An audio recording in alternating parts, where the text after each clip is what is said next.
aquele tratado que foi assinado 3 anos depois da sua saída do MRPP, o tratado de adesão à CEE, foi o princípio do nosso fim. O tratado é o princípio do nosso fim. A história do tratado convinha que eu fizesse uma breve alusão. Os senhores lembram-se que já no tempo de Salazar, nós entramos para uma organização europeia chamada EFTA, da que pertenciam a Inglaterra, a Finlândia, a Suécia, a Noruega, a Suíça e um certo de outros países. Era um acordo económico em que nós nos comprometíamos a exportar para aqueles países e eles não nos cobravam direitos alfandegários. E eles comprometiam-se a exportar para nós e nós importarmos deles sem pagarmos direitos alfandegários. Quer dizer, era um tratado de livre comércio. Não havia, ninguém pagava direitos alfandegários. Isso permitiu que a classe operária e a indústria em Portugal se desenvolvesse num intervalo de 10 anos e criou toda esta linha industrial que vai desde Setúbal até Braga, tudo pela beira-mar. Toda esta linha industrial foi criada à base desse tratado. Os senhores os que sabem história, isto é uma gente mais ou menos culta, tudo o que está aqui dentro, com exceção minha, que lá já se vê, todos que sabem, que já houve no passado uma coisa chamada o Tratado de Mituíne, que era uma coisa pela qual nós comprávamos os testes aos ingleses, os ingleses nos compravam o vinho. O resultado, nós bebíamos menos, mas andávamos vestidos à inglesa. O resultado disto foi que, em vez de desenvolvermos a nossa indústria têxtil, desapareceu a nossa indústria têxtil até os anos de 1910. Foi aí que começou a aparecer uma indústria têxtil a sério. Bom, aqui é exatamente a mesma coisa. Com aquele tratado, a EFTA, nós aumentámos a produção industrial. E então, entre 65 e 66, quando celebrámos o acordo, e 1975, portanto, naqueles 10 anos, digamos assim, nós conseguimos que a parte produtiva operária nacional representasse cerca de 40% da produção portuguesa. Isto é, quando chegou o 25 de Abril, 40% dos trabalhadores eram operários, em Portugal. Outros 30% eram camponeses, ainda havia camponeses pobres, no Alentejo, aqui e acolá, assalariados rurais, e os outros 20% distribuíam-se pelos serviços e pela cultura, etc. Bom, isto era o que nós tínhamos. Hoje, os senhores não vão acreditar, mas na agricultura portuguesa existem 3% da população ativa. 3%. É por isso que a gente morre de fome e não tem nada que comer. E o que produz são coisas que não interessam ao Pai Natal, que a gente produz o quê? Rabanetes, produz umas coisas para vender para o estrangeiro, porque verdadeiramente para nós produz-se muito pouco, só aquelas culturas de primores, e é o que a agropecuária desapareceu, tendo o caso dos Açores, e portanto aquela classe pela qual nós lutámos tanto no 25 de Abril, que eram os camponeses pobres e os assalariados rurais, pura e simplesmente o capitalismo liquidou-a completamente. Desapareceu. Exatamente quem liquidou? A União Europeia. Já lá vamos a isso. Depois, a classe operária, que era 40%, neste momento não chega a 20% de todos os trabalhadores portugueses. Portanto, classe operária, campesinato, 20%. E temos 80% de indivíduos que não produzem praticamente nada, ou que só produzem serviços e bens, que são coisas de pouco valor acrescentado. Portanto, é isto. Esta alteração súbita foi uma coisa pensada pela burguesia e transformou isto tudo. Como é que isto foi levado a efeito? Foi levado a efeito pelos socialistas. Devo-lhe dizer, vocês podem não acreditar, mas quando eu morrer vão acreditar. Naquele dia vão saber, este gajo morreu, disse-nos o gajo se calhar tinha razão, mas é só quando eu morrer, porque até lá não tenho a certeza que os senhores não acreditam. Não, já tenho a certeza, não vale a pena a gente estar a brincar com estas coisas. Na verdade, os senhores podem acreditar completamente que PS e PSD são exatamente as mesmas pessoas. Eu não quero ofender os meus amigos socialistas. Eu tenho imensos amigos socialistas. E desconfio que até tenho um filho que é socialista ou uma filha que é socialista. Bem, para mal dos meus pecados. O educador não teve tempo de educar a família. Vejam bem o que é a negação do grande educador. Na verdade, todos os dois partidos, três partidos, têm a mesma política. Os senhores compreenderam? Nós fizemos uma Constituição. Quando foi aprovada a Constituição, eu até brinquei com a Constituição, dizendo, a partir de agora, meus senhores, quando estiverem desempregados, empreguem-se na Constituição. Quando os senhores estiverem doentes, procurem a Constituição. Quando os senhores quiserem ter filhos, vão à Constituição. Enfim, explicava, gozava, dizendo, a Constituição não é nada. Porque, dentro de dias, estes tipos que fizeram a Constituição, alteram a Constituição e a Constituição foi pela água abaixo. Fez-se uma Constituição que não serve para nada. Quem foi que alterou a Constituição? Era preciso 2/3. E houve sempre 2/3 para alterar a Constituição. 2/3, primeiro do que tudo, para acabar as empresas nacionalizadas. Como os senhores sabem, em março de 1975, o governo provisório nacionalizou as empresas bancárias, empresas de grande produção industrial e até algumas coisas que estavam por acrescento, mas que não tinham grande importância. Mas a base substancial da nossa produção foi nacionalizada. Nesta altura, também já não se lembram, mas fui aqui exatamente na Sorafam que eu vim falar, aqui embaixo. Vim fazer aqui uma coisa à Sorafam e dizer, os senhores estão convencidos que ganharam ouro. Não ganharam nada com isto. Porque a nacionalização das empresas tem que ser com os operários à frente das empresas. Os operários a dirigir as empresas. Se não houver o controle operário das empresas, não vale a pena nacionalizar a empresa nenhuma. Foi posto na rua, aqui, na Sorafam. Eu agora gostaria de saber, esses operários que já perderam o emprego com a Sorafam fechada, onde é que estão hoje para me vir falar comigo? E perguntar quem é que tinha razão e dizer quem é que tinha razão. Mas hoje não os encontro. Não encontro porque, desgraçada, a maior parte deles já morreu. E o resto já emigrou. E, portanto, eu já não tenho ninguém a quem se quer brincar. O Dr. dizia que isto ia acabar mal. Mas acabou. Porquê? Porque a seguir, logo o primeiro governo provisório arranjou logo 2/3 com o Sá Carneiro para pôr em causa a escola pública, para pôr em perigo o Serviço Nacional de Saúde e para acabar com as empresas nacionalizadas. E depois os gajos foram metendo as patinhas, sempre aquela mãozinha de riaça, como a gente dizia antigamente, a mãozinha de riaça lá ia entrando. E, portanto, bem, o Serviço de Saúde não deixa de ser gratuito. É tendencialmente gratuito. Agora já ninguém diz sequer que é gratuito. Agora já cada um vai lá e paga cor e cabelo. Se quiser ser tratado com um intervalo de 6 anos. Isto é, se tiver resistência física para não morrer em 6 anos, acaba por ser tratado no Serviço Nacional de Saúde.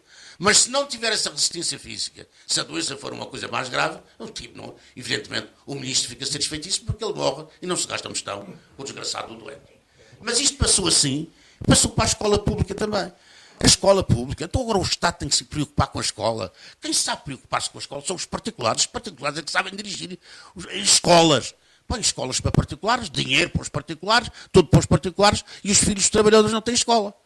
Portanto, isto tudo isto chegámos com o acordo do PS e com o acordo do PC. Os senhores dão um dia que não é verdade, porque isto é a pura e simples verdade.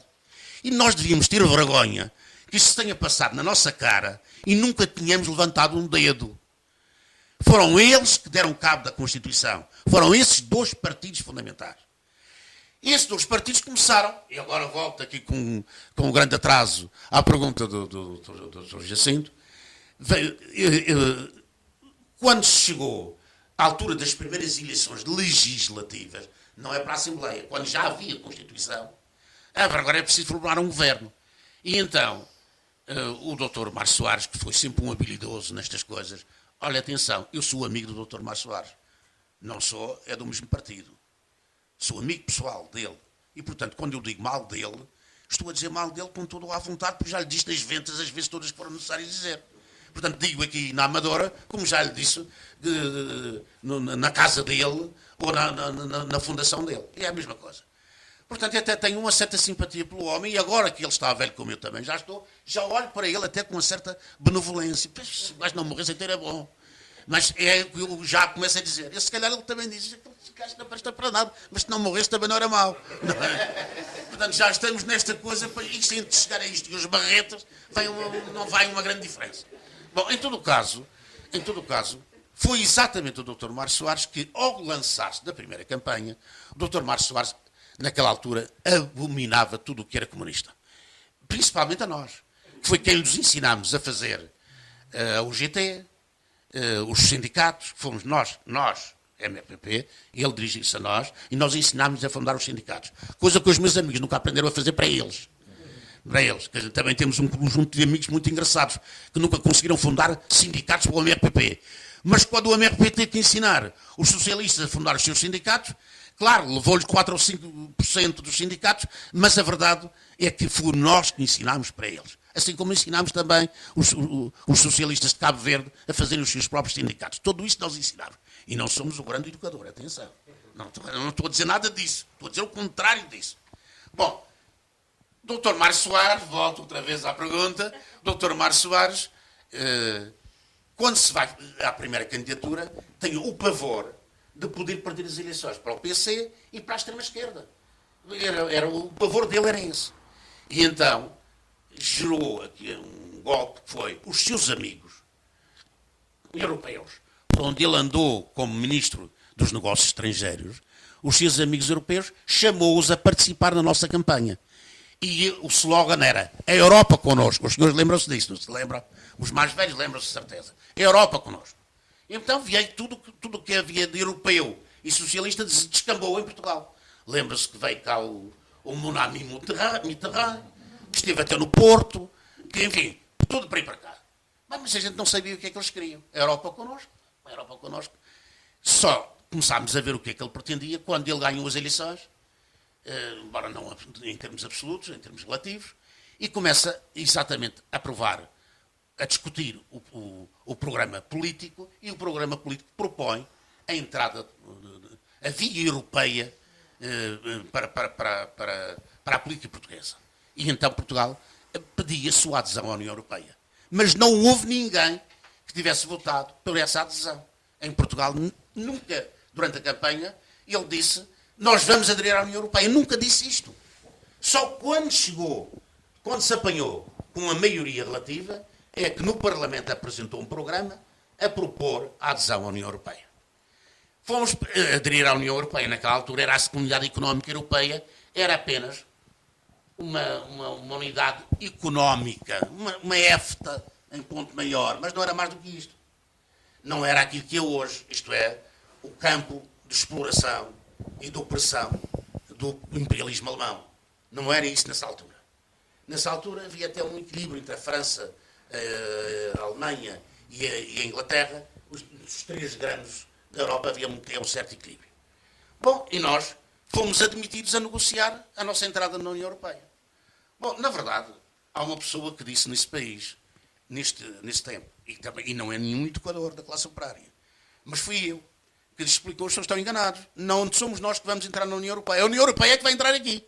Bem, agora os senhores já sabem que foi verdade. Agora já sabem que o que entrou em Portugal foi a União Europeia. Não foi Portugal que entrou na União Europeia. Foi a União Europeia que entrou aqui dentro. E estamos a pagar essa brincadeira. E, portanto, fizemos as negociações e, portanto, eles ficaram com tudo o que era nosso. Indústria. Nós tínhamos... Vocês já viram a indústria que nós tínhamos? Quando deitámos abaixo o Marcelo Caetano, nós tínhamos uma indústria altamente desenvolvida para um pequeno país como éramos nós. E tínhamos aço, tínhamos minas, tínhamos produção de ferro, tínhamos extração de petróleo nas colónias, tínhamos tudo. Não faltava nada. Mas nós, a indústria, acabámos com ela, porque a indústria isso era uma coisa para a Alemanha, para os países nórdicos, para a Inglaterra, não era para Portugal. Agora Portugal com a indústria, já se via uma coisa destas? Não. Agricultura, os senhores escondem muito, criam uns carneirinhos, porque a agricultura é com a França. 2/3 das contribuições europeias eram para a França produzir a sua agricultura. Não era para mais ninguém. Portanto, a França recebia o dinheiro todo da União Europeia para ter uma agricultura ali à vontade. O francês enriqueceu à custa disto tudo. E a nossa agricultura desapareceu. Lembra-se, de 20 e tal % de trabalhadores agrícolas que nós tínhamos em 1975, passámos agora a ter 2 a 3% de trabalhadores agrícolas. De pessoas ligadas à agricultura. Não são trabalhadores, são pessoas ligadas à agricultura. Isto é o que nos aconteceu. Mas depois não foi só a agricultura, foi também as pescas. Mas isso é com a Espanha. Os senhores não têm praticamente unidade de pesca. Os bacalhaueiros já lá foram, os arrastões já lá foram. Com o desmantelamento da empresa do Almirante Tinreiro, nós também desmantelámos toda a nossa indústria pesqueira. Portanto, ficámos sem nada. E, portanto, foi tudo para a Espanha. E pior, nós tivemos 9 anos a negociar e depois interrompemos as nossas negociações porque a Europa achou que nós devíamos entrar ao mesmo tempo que a Espanha. E a Espanha passou a ser o nosso protetor ladrão a dirigir-nos.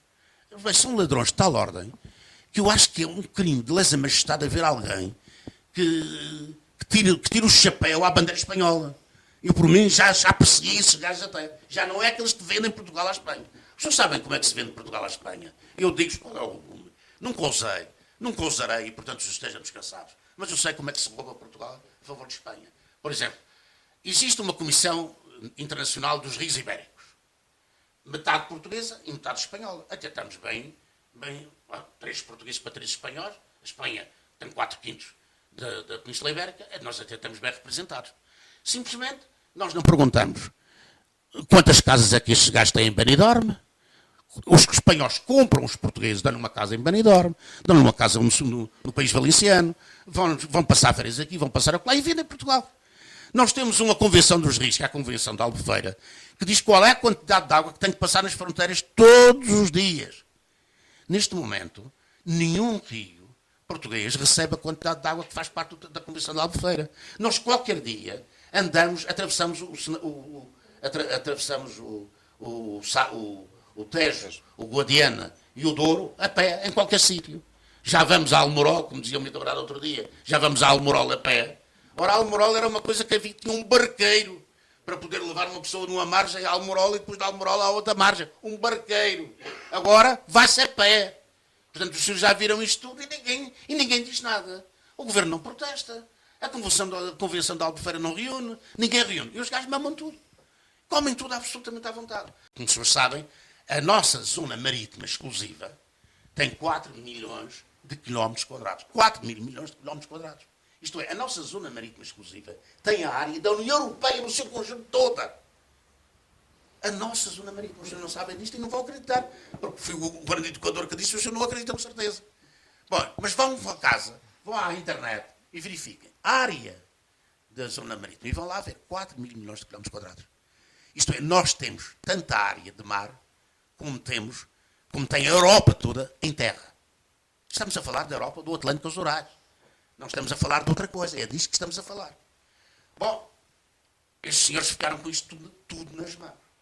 Quotas. Bem, as quotas é muito simples. Nós recebemos dinheiro para desfazer a nossa frota e eles receberam dinheiro para reforçar a frota deles. Neste momento a frota espanhola é a maior frota europeia. E a frota portuguesa é uma frota de barcos, daqueles caiaques para remar. Não servem para mais nada senão para isto. Não temos barcos de pesca. Então o que é que fazem os espanhóis? Uma cota pequena para Portugal que não tem barcos, uma cota grande dos nossos mares, uma cota grande de pesca para os espanhóis que têm muitos barcos. Mas como ainda assim há uma forma de levar a nossa cota, é arranjar um barco espanhol que se matricula em Peniche, que tem metade da população portuguesa, metade da tripulação portuguesa, e que é aquela parte da tripulação que morre sempre com um avião, sempre com um barco espanhol. Lá ao fundo só morrem os portugueses.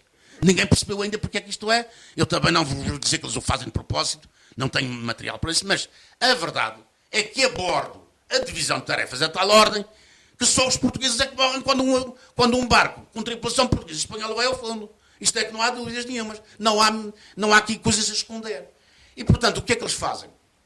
Com esses barcos matriculados em Peniche, mas espanhóis, com 2 ou 3 pescadores portugueses e 20 da tripulação espanhola, vêm pescar a nossa quota.